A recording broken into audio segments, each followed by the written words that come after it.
Crescent lunge and lower crescent lunge are great poses to help you strengthen your core, your legs, and your arms. Also a great way to stretch your groin, stimulate digestion, and give you energy and stamina. So come try it with me now.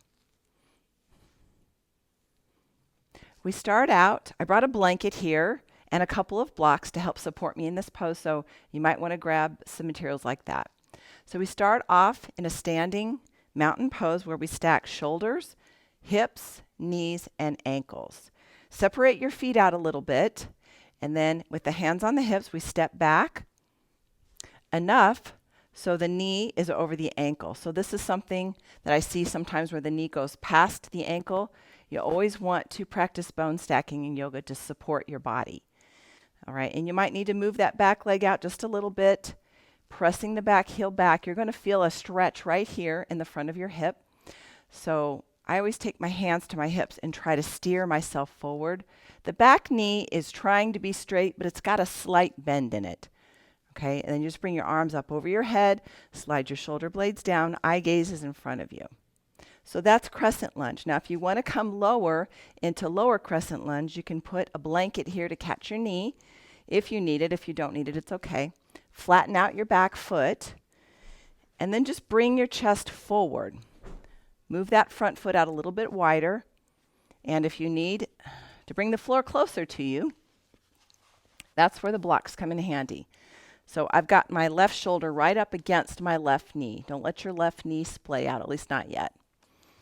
Take a deep breath, and then just let yourself sink down a little bit.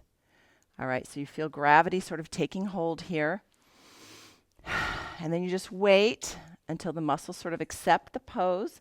And maybe you can get a little bit more. Maybe you can come down a little bit lower. Or maybe not.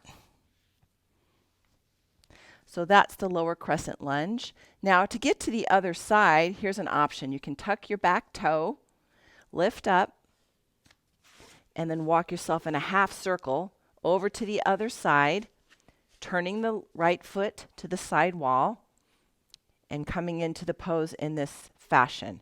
So a lot of times I'll teach this sequence, and when we're in that wide leg forward fold, we'll just hang out there for a few minutes and give ourselves a break.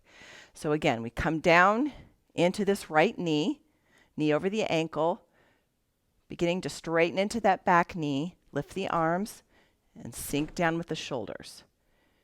And then to come into the lower crescent lunge, we're bringing the hands inside of that front foot, lowering the back knee to the mat or the blanket if you need more cushioning.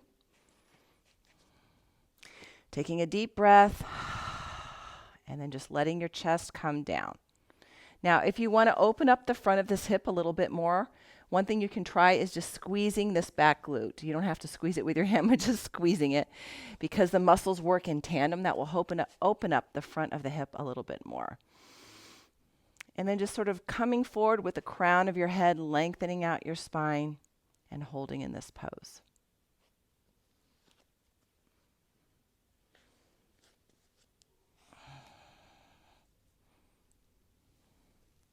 And there's your crescent and your lower crescent lunge.